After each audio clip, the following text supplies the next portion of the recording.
A CBF acelera para contratar Dorival Júnior do São Paulo. Confirmada a demissão de Fernando Diniz pelo presidente novamente da CBF, Edinaldo Rodrigues. Foi nesta tarde e a conversa não foi nada agradável. Diniz ficou uma arara, como dizem na minha terra, viu, Zupac? Ficou bravo com a forma como foi o contato. Com muita razão. E aí a informação fresquinha, acabou de subir no nosso site. CBF tem pressa por Dorival na seleção. Terá que pagar multa ao São Paulo. A multa são 3 salários. E o São Paulo... 3 salários. Complicaria a vida do São Paulo, e aí, mas não tem o que fazer também, não é? Se o Dorival quiser ir para a seleção e a CBF pagar a multa, o São Paulo não tem rigorosamente nada a fazer. Né? Se a CBF está disposta a pagar a multa, a decisão está com o Dorival Júnior, não está mais com o Júlio Casares. Esse é o ponto. A demissão do Diniz, o presidente tem... Uma vez presidente, né, reconduzido ao cargo, ele tem todo o direito de demitir e contratar quem ele quiser. Agora, diante desse caos que se instaurou na CBF, né, dessa desmoralização absurda da entidade, perda total de credibilidade, ele ser reconduzido ao cargo e, horas depois, procurar um técnico empregado, tendo ele um técnico contratado, é um desrespeito tão grande. Ele pode não querer mais o Diniz.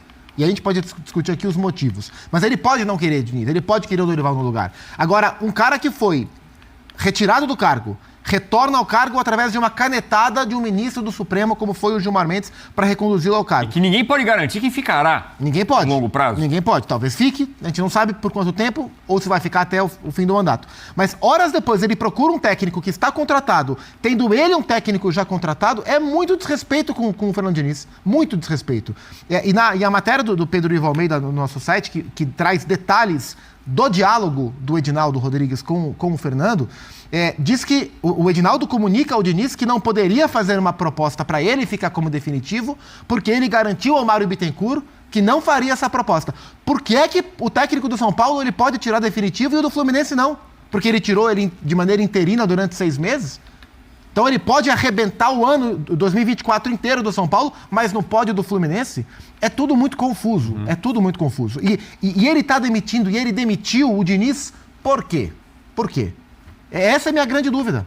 Porque assim, se ele não gostou do trabalho do Diniz nos primeiros jogos, demitisse no fim dos primeiros jogos. A impressão que eu tenho é que ele está fazendo essa troca agora para mostrar que ele volta com força. Para, assim como ele queria colocar a digital, a assinatura dele num projeto ousado, e que eu compreendi que era o Diniz, por enquanto, para o Ancelotti vir na frente, seria um projeto autoral do Edinaldo Rodrigues. A impressão que eu tenho é que essa demissão sumária do Diniz e esse avanço desrespeitoso dentro desse contexto em relação ao Dorival Júnior é também para mostrar que ele volta com força. E para quem sabe, com o técnico, uma vez que não deu certo o projeto interino, com um técnico que vem de boas temporadas, que talvez tenha uma aprovação maior para um projeto mais longo na seleção, tentar também melhorar a imagem dele com opinião pública. Uma mostra de poder político e uma tentativa de cortina de fumaça por um lado, esquecer os problemas jurídicos e políticos da CBF e melhorar a imagem dele perante a opinião pública. Nada contra o Dorival, não é uma questão entre Dorival e Diniz, não é essa a discussão. É até injusto que eles sejam expostos, porque eles são muito amigos nesse tipo de situação, mas é um movimento que me parece mais personalista e político do que propriamente um movimento esportivo do Edinaldo Rodrigues, depois da vergonha mundial que ele passou, ele garantiu que o Ancelotti seria o técnico da seleção brasileira e ele, evidentemente, vai ficar lá na Espanha, porque ele tem muito mais o que fazer do que vir para essa bagunça que é o Brasil. Na Espanha pode-se falar que foi um papelão. Papelão. Agora, um dos motivos pelos quais o Diniz ficou irritado com o presidente Edinaldo Rodrigues é exatamente o fato dele falar com o Dorival, com o São Paulo, antes de falar com ele, Diniz. E é realmente um desrespeito, Mauro. Sim. Hoje eu conversei com pessoas que estão envolvidas aí nesse processo todo, e conversei até bastante tempo, para entender, né? Como é que ficou essa história do retorno do Edinaldo, fica ou não fica. O que vai acontecer? Primeiro, ele vai ser mantido até que seja julgado pelo plenário pedido do Gilmar Mendes, tá? No STF. STF. Quando será isso? No mínimo em fevereiro, porque está em recesso lá. Sim. Mas pode ser o ano que vem. Os caras podem ir empurrando e ele ir ficando. Não tem uma urgência. Não quer dizer que vai voltar no dia seguinte e vão julgar. Não tem garantia de nada. Bem, se acharem politicamente conveniente que ele vá ficando, tá. Segundo, a chance dele cair lá no tribunal é pequena. A chance grande é de que seja mantido, até porque veio do Gilmar Mendes, que tem muita força nesse momento e tal. Então, mesmo quem é contra o Edinaldo está acreditando que agora, por este meio, ele não sai mais. A não ser que venha aí impeachment de outras coisas, apareçam outras acusações e comece um outro processo. Ou até um processo interno da CBF, com federações, com clubes, para que se peça a saída dele. Então, acho que ele fica. Acho que ele fica. Bom, partindo disso, o seguinte. Por que o Diniz agora? Porque para comandar agora com um pouco mais, vamos supor, sossego com esses adversários, ele vai precisar trazer aliados, que eram adversários. Vão ter que se tornar aliados dele. As federações com as quais ele não estava tendo um bom diálogo, e não eram poucas, que poderiam se mostrar contra até num processo interno lá dentro. Ele vai ter que trazer essa turma, porque até então ele passou esse início todo de mandato dele decidindo tudo sozinho, tanto é que não tem diretor disso, diretor daquilo. Bem centralizador. Total. Espera-se, imagina-se que ele não vá continuar agindo desse jeito agora, mesmo tendo voltado contra os que queriam que ele saísse, etc. E outra coisa, enquanto isso não acontece também, não vai marcar eleição. Então aquela história do Reinaldo e do Sveiter... Agora, uma vez com o presidente lá, não tem eleição. Não tem eleição. É isso. Entendeu? Só vai ter eleição se o plenário tirar o Edinaldo de novo. Exato. E isso pode demorar muito tempo. Porque as pessoas perguntam, mas o Dorival vai fazer um acordo com um cara que não sabe se fica ou se não fica? Ok. A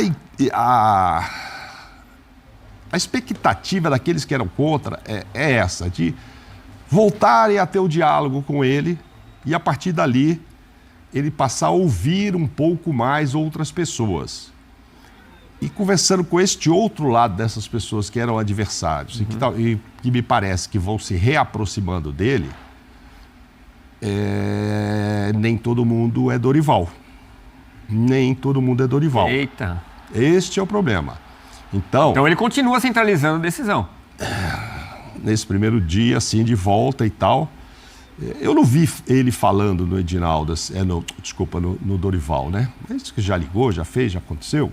Não sei, enfim, isso não tenho essa certeza absoluta ainda não. Se o Dorival já recebeu um telefonema... Porque eu achei tão... A informação, a apuração nossa é que ou Dorival pessoalmente não, ou São Paulo sim. Então, mas achei tão precipitado isso, por quê? Claro, não vai deixar também o Diniz até junho para depois passar para o Dorival. Não faz sentido. Fazia sentido para o Ancelotti, nem fazia taticamente. Estou falando assim, um técnico do Brasil para passar para um lado de fora. Sim. Aí fazia. Então agora, aí vem o outro lado. Então vamos começar a organizar a CBF a partir de um técnico que vá para a Copa. Então esse cara, nós já perdemos um ano, no ano passado, com o Diniz que não ficou, e o primeiro semestre com o Ramon. Né? Fora perder os jogos esportivamente, mas assim, como preparação já foi embora um ano.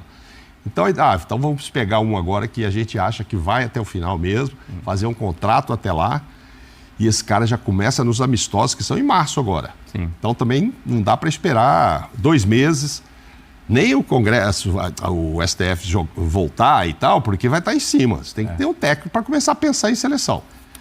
E faz esse sentido. Só há esse porém aí que eu fiquei meio preocupado, assim, pensando, porque esta turma que vai voltar para apoiá-lo não é unânime com o Dorival. E aí poderia sugerir um outro técnico ou até um lá de fora, caso ele, Edinaldo, continuasse com essa vontade de um técnico lá de fora, que era a vontade, sempre foi, 99%. Para defender só a seleção, não se preocupar com os clubes, era um cara lá de fora. Então vamos dizer que eles resolvam trazer, essa outra turma aconselhe ele a trazer o Mourinho. Aí tem que esperar até junho. Aí podia ter ficado, agora, então eles podiam ter Diniz demitido. Diniz tá fora. É por isso que eu acho que foi um pouco precipitada também essa decisão. Podia primeiro Entendeu? Mas me parece ele que faz sentar, sentido. conversar com essas pessoas e falar assim, tá bom, então vai ser o Mourinho, então vamos deixar o Diniz até lá e trazer o Mourinho. Não, não vai ser o Mourinho, não, vai ser o Dorival mesmo agora. Ok, vamos partir para isso. Mas repito para você, Zupac e companheiros, a turma que vai tentar dar de novo a sustentação não é 100% Dorival. Tem um outro nome de um treinador que está aqui no Brasil, que faz sucesso há muito tempo, vocês sabem quem é. Começa com A. Exatamente. A é o alfabeto, A, B. É isso aí. Bom, então, Abel, vamos ver. Será? Bom, faz sentido a demissão do Diniz para tentar o Dorival. Falar, não, Dorival, o Diniz não está mais, por isso queremos você agora para comandar o time já nos amistosos, na Copa América e na Copa do Mundo. Então, nesse pensamento, o raciocínio da CBF tem uma lógica. Talvez, como a gente falou aqui, uma falta de respeito, uma correria que acabou atropelando as decisões, mas tem uma lógica nesse raciocínio. Agora, do lado do Dorival, Zupac, para ele, é um bom negócio trocar o São Paulo agora pela seleção? Essa é uma questão complexa, porque assim, a gente falou isso aqui ontem. É lógico que a hora que chega um convite da seleção brasileira para você assumir um projeto para a Copa do Mundo, especialmente para um técnico que ralou tanto para ser visto como esse perfil de técnico, como é o Dorival Júnior, e é um cara que ninguém tem um A para falar dele. O Dorival é unanimidade como pessoa e construiu, esses últimos anos, uma carreira muito vitoriosa, de conquistas muito relevantes. É claro que a hora que chega a esse momento, isso mexe com os sonhos do Dorival Júnior nos seus piores momentos, né? Então é claro que balança, não tem como balançar. O cara que chegou, o cara que ralou, que o Dorival Júnior ralou, chegou nesse momento, chega um convite da seleção, e isso não mexe com ele, esse cara morreu por dentro. E com certeza o Dorival balança. Mas existem coisas além disso, né? E sinceramente, o que a CBF apresenta hoje como estabilidade, eu teria muitas dúvidas. Eu compreenderia a decisão do Dorival, mas eu teria muitas dúvidas, porque assim, é diferente de outros momentos. A gente já viu, e eu me lembro quando o Tite foi contratado para assumir a seleção brasileira, esse era um dilema, porque o Tite havia assinado, acho que meses ou ano antes, aquele manifesto contra os desmandos da CBF, a crise institucional que a CBF vivia. A CBF vinha de uma sequência de presidentes, inclusive o presidente que o contratou, todos desse para trás, banidos do futebol por corrupção, formação de quadrilha, lavagem de dinheiro, enfim, se mostraram bandidos da bola. E esse era um dos dilemas. Poxa, o Tite assinou lá o manifesto e agora vai apertar a mão do cara. Mas mesmo com esses dilemas morais, que eram claros dilemas morais, o Tite sabe disso, dentro da estabilidade do trabalho, a coisa era menos afetada. Agora, a CBF vive hoje uma fase de descrédito tão grande, e a gente falou aqui, o Mauro, pelas informações que ele tem, ele acredita que nesse momento o Edinaldo, com essa manobra jurídica no STF, conseguiu uma estabilidade um pouco maior para sobreviver no cargo. Mas e se mudar? Eu acho que essa é a pergunta que o Dorival tem que se fazer a cada minuto. É claro que no São Paulo ele também não tem garantia, né? Se o Dorival começar mal a Libertadores, não passar de fase na Libertadores, ele não chega no Campeonato Brasileiro. A gente sabe como é que são as coisas. Mas diante desse quadro, de uma CBF que até ontem não tinha presidente e tinha técnico, aí hoje tem presidente e não tem técnico, e amanhã a gente não sabe se terá presidente, se terá técnico, quem será o presidente, quem será o técnico. Que garantia tem Dorival numa troca de técnicos que ele continuará no cargo? Essa é uma barca furada, com chance de ser furada. Mas alguém vai ter que assinar isso, gente. Tem jogo em março. Então esquece, tem jogo em março. A seleção não pode ficar... Eu acho que não podia ficar um dia sem técnico mesmo. E Diniz... E aí é o seguinte, vai chamar alguém interinamente, pegar o Ramon, vai lá e dirige de novo. Interino do interino não tem como. Do interino e tal. Então, assim, alguém será chamado. Acho que se for o Dorival, se eu sou ele, diante de tudo que o Zupac disse mesmo, do sonho de ser, e a seleção e tal, vou lá, quero um contrato até final da Copa do Mundo, um ótimo salário e uma multa deste tamanho se eu cair. E vou, cara. Porque também não significa que, se cai de volta de novo o Edinaldo, que, repito, a chance agora já é muito menor do que já foi, dele cair, a chance agora é maior dele continuar mesmo, mas enfim. Mas se ele cair, não necessariamente quem for entrar, e se o Dorival estiver fazendo um bom trabalho, vai precisar tirar o Dorival, a não ser que o cara tenha um sonho lá de exterior também. Hoje eu vi que se o Sveiter ganhasse a eleição, ele teria se manifestado a favor de Renato Gaúcho e Mourinho. E do Reinaldo não se sabe quem o Reinaldo levaria. Mas eu imagino que o Reinaldo não tiraria o Dorival, caso tenha eleição, ganhasse ele. E se ganhar o Sveiter... Seria com o apoio do São Paulo. Não, né, ele já estaria lá. Ele não teria problema. Eu estou dizendo assim, o Dorival amanhã vai lá, segunda-feira, se despede de São Paulo e assina com o Edinaldo. Faz um ótimo contrato, etc. Se ele cair e tiver uma eleição, quem são os... os 2 candidatos são esses. Um falou de Renato Gaúcho. Não quer dizer que fala, o Dorival já está aí, vou de Dorival. O outro, que é o Reinaldo, por que não Dorival? Você entendeu? Sim, ele já estaria lá. Não é assim, eu vou lá, não tem garantia. Não tem, mas você faz um belo de um contrato. Agora, pode entrar alguém lá que não queira. Agora, isso é normal. Quando o clube muda de presidente também no final do ano, fica aí. Agora tinha essa discussão. O Augusto Melo não queria o Mano, mas está aí o Mano. Sim. Então, o Sveiter, o outro, preferia o outro cara. Mas por que não ficar com quem já está lá, dando certo? Acabamos de ver isso agora no Corinthians. Sim. Candidato havia se manifestado a favor de... Nem sei se ele chegou a falar em outros nomes, mas isso que não era exatamente humano. O sonho dele era o Tite, né? Então, mas por que não? Por que não continuar com o Mano? E um outro que entre, por que não continuar com o Dorival? A não ser, repito, que o cara tenha mesmo um sonho de um cara lá de fora. O Sveiter falou, Renato e Mourinho. Vou trazer o Mourinho. Aí, Dorival, obrigado, vou te pagar aqui, qual é a multa? Problema nenhum, né, para a CBF pagar multa. Isso aconteceu com o Mano Menezes, inclusive, na seleção brasileira, né? E o tamanho... O Marinho assumiu, o Mano caiu, o Filipão chegou. Só que dessa vez eu acho assim, o Dorival tem que exagerar essa multa mesmo, que não será problema para a CBF pagar em valores, mas que justifique. E aí outra, aí não deu certo, o Dorival caiu em 6 meses. O que vai abalar para ele? Ele volta no mercado com a mesma força que ele tinha. Ele não vai ser excluído porque foi para a seleção, ao contrário, pode voltar mais valorizado, até dependendo do trabalho que ele fizer, nesses amistosos, Copa América, etc. Então, eu acho difícil ele não aceitar, caso seja convidado. É muito difícil. Eu, se fosse o Dorival, também estaria bem empolgado com a ideia, mas não teria dormido essa última noite. O projeto... Não teria dormido, pelo menos, sabe quando você dorme, acorda... Claro que a gente está falando aqui pelo lado do Dorival, o São Paulino que está ali... Tá maluco, até atrás da câmera aí que eu tô falando tem um e tal. Eles ficam loucos, assim como falar em tirar o Abel do Palmeiras, tirar técnicos que estão dando certo. O cara fala não, porque a seleção não tá tão prestigiada atualmente, né? Já faz um tempo que ela não vem muito prestigiada. E o torcedor tá pensando no time dele. Claro que para o projeto São Paulo, o Libertadores 2024, atrapalha demais. Muito. Porque aí você tem que correr atrás. E agora, hein? Vamos trazer o Crespo de volta, vamos trazer o fulano, aí vai começar aquelas... Mas, enfim, para o torcedor, ideal para o presidente é que continue o Dorival. Mas é um convite muito especial à seleção. Vamos dar uma olhadinha nos números do Dorival Júnior. Números, a gente falou ontem aqui, como ele subiu realmente nos últimos anos ali, o nível, né? A gente olha hoje em dia como um grande treinador, vencedor na primeira prateleira do futebol.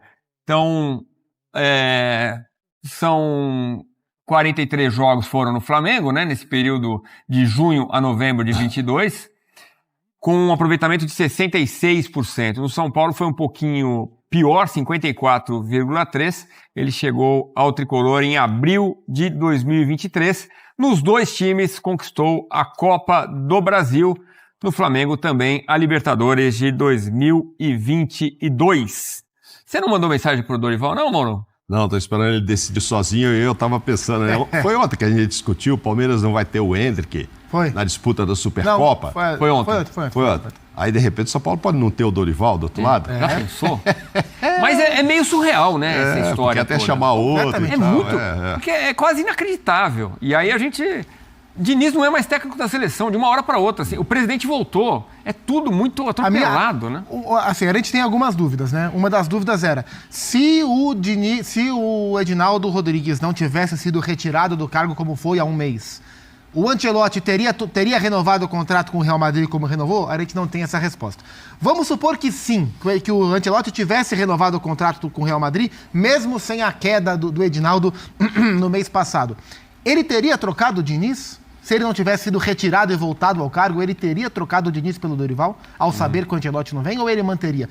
Não sei, Agora, porque os impactos políticos de todo esse cai e volta e tentativa de mostrar força, isso, ainda mais para um cara centralizador, como é o Edinaldo Rodrigues, autoral, ele é vaidoso nas suas decisões. Né? Mas faz sentido, tecnicamente, que é um bom termo para escolha de técnico, né? Para a seleção brasileira. Porque se a gente falar de time, talvez você fale, não, eu prefiro o Diniz ao Dorival. Time. Mas em seleção brasileira, muita gente conversou aqui que talvez o trabalho do Diniz precise do dia a dia, do treinamento e tal. Dito isso, em seleção, faz sentido trocar Diniz por Dorival? Eu não sei por que agora serve para o presidente de volta aí, Edinaldo, o Dorival, porque ele teve essa oportunidade quando acabou a Copa e o Tite tinha avisado que não ia continuar. Sim. E ele não chamou um técnico daqui, nem Dorival, nem ninguém, Renato, nem... porque ele queria um lá de fora. E agora ele vem com um daqui. A explicação agora talvez seja a campanha péssima do Fernando Diniz no comando da seleção. Eu acho que isso pesou sim um pouco, né? Porque para os adversários... Cara, a CBF é seleção, ele tem que cuidar de seleção, né? Clube, campeonato, isso aí é para dirigente de clube. E a seleção não está bem. E aí leva essa pancada da história do Ancelotti. E aí fica, e agora? Mas o do Diniz vai acabar em julho e vai esperar o outro. Então ele deve ter pensado, agora eu não posso prometer, sei lá, o Mourinho da vida, alguém que venha lá de fora só no meio do ano, porque eu vou ficar mais 6 meses com um cara fazendo um trabalho e depois o outro vem ou não vem. Mas, claro que se o Diniz, e eu acho que por isso também ele aceitou, foi difícil botar um pé em cada canoa, mas evidentemente que ele esperava que tivesse tido melhores resultados. E aí, né, se ele voa, ganha todos os jogos, o Brasil jogando como jogou a primeira partida, goleando lá em Belém e tal, ele hoje seria cotado a ficar permanentemente. Talvez esse papo hoje do Edinaldo fosse com o presidente do Fluminense. Desculpa, mas vamos ver se a gente tira aí, ele começa já um trabalho aqui. Mas isso não aconteceu. E aí quem é adversário, é óbvio que fica mostrando lá o scout, né? O cifute da seleção lá, entendeu? Como é que tá, olha o que você fez e tal. Isso não é nada contra o trabalho do Diniz, que ainda bem para ele... conseguiu no pé que estava na canoa do Fluminense ganhar um título. Mas certamente pesou e ele não deve ter tido a aprovação. Aí eu repito, olha lá, o aproveitamento realmente da seleção não foi bom. Só ganhou de Bolívia e Peru. Eu acho que ele, quando pega o time, ele tinha uma expectativa de mesmo trabalhando nos dois, por mais difícil que fosse. E pela qualidade aqui das eliminatórias, você tirando... Ele jogou com a Argentina e jogou com o Uruguai, né? Sim. E ele também imaginava uma seleção fazendo mais sucesso do que fez. Mas agora, enfim, ele passou. Eu mandei até uma mensagem aqui para quem é muito próximo dele, dizendo se ele estaria, nesse momento, frustrado ou aliviado. Eu disse que um pouco de cada coisa, né? Claro, um pouco de cada coisa, né? Sim.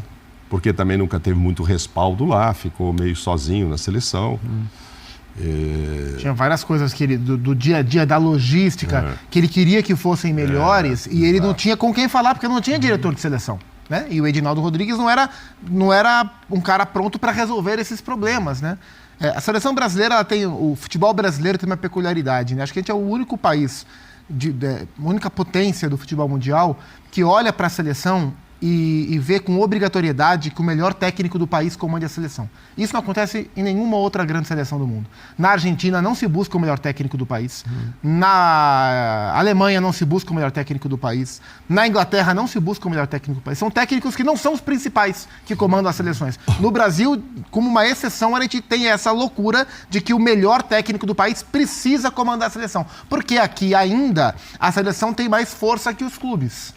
Por mais que já não tenha tanto como teve em outros momentos. Na Europa e até muitas vezes na Argentina, isso não acontece. Então, assim, mesmo assim, se estivesse hoje no mercado, Diniz e Dorival, e eu fosse um dirigente de clube, eu contrataria o Diniz antes de contratar o Dorival. Embora entenda que o Dorival seja um técnico também muito competente e também um ótimo técnico. Mas talvez para a seleção, as características dele casem de maneira imediata melhor que o Diniz. Eu acho que a avaliação sobre o trabalho do Diniz, ela também tem que ser contextualizada, porque ele foi contratado para fazer um trabalho também com prazo de validade. Talvez se ele tivesse sido contratado de maneira exclusiva para a CBF, para tocar o trabalho para a Copa do Mundo, as coisas andassem num outro ritmo, né? Num outro ritmo também. Mas talvez para o curto prazo, pela maneira que o Dorival trabalha, ele consiga... E não tira do Diniz a possibilidade de lá para frente voltar. É muito jovem ainda. Ele é um dos melhores técnicos do país. Claro, alguém faz um trabalho agora, não dá certo, ou dando e tal, não fica. O Diniz ainda, eu acho que é um nome a ser pensado sempre e cotado para a seleção, mesmo tendo tido essa infelicidade que teve nesses poucos jogos, mas isso não tira o talento dele para ele ser muito cotado. Jogador também. Perdeu o Neymar, perdeu o Danilo, perdeu o Casimiro, perdeu o Vinícius, perdeu o jogador machucado também, muito jogador machucado. E aí galera do canal Fodaverso, olha, vocês acabaram de ver aí, né, o vídeo do ESPN FC, ok? Falando sobre a demissão do Diniz, a possível entrada do Dorival Júnior, falando sobre todo esse imbróglio aí da CBF, né? Essa questão de Ancelotti não vir e o Diniz ser demitido, né? Pouquíssimo tempo, né? Apenas algumas partidas, né? Jogou contra Peru, né? Jogou contra Bolívia primeiro, Peru, depois jogou contra Venezuela, aí jogou contra Colômbia, Uruguai, né? E Argentina. E não foi bem, né? O Brasil ganhou só do Peru, Bolívia, né? O Bolívia e Peru, no caso. Aí empata com a Venezuela, perde para a Colômbia, perde para o Uruguai e para a Argentina. Veja aí, vocês viram, né? O vídeo falando sobre essa questão, o ESPN FC, amplamente divulgando para vocês esse canal, o Depois História.